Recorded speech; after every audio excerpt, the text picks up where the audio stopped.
Welcome to this video series, Study Like a Scientist.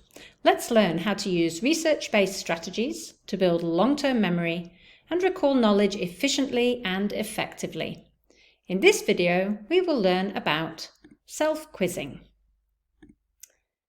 Self-quizzing is useful for recalling important concepts and processes. It helps you to practice handwriting responses, and that mimics test conditions. It allows you to perform self-assessment and target areas for future improvement. Step 1. You need to generate key questions and answers.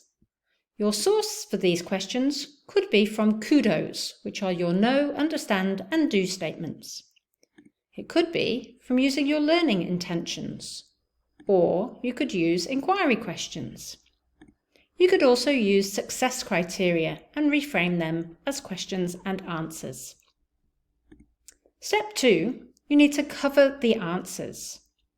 Step 3, you need to try and write in the answers from memory. And then step 4, you're going to check that you've got these right or wrong. In step 5, you're going to identify gaps in your understanding.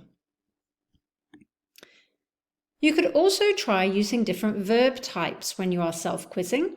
For example, identify, describe, explain, or evaluate. You could also quiz yourselves on drawing or labeling diagrams, which is a form of dual coding. Now you know how to use self-quizzing to study like a scientist. Why don't you check out the video on dual coding and find out a little bit more how a mixture of pictures and words can help you to study like a scientist.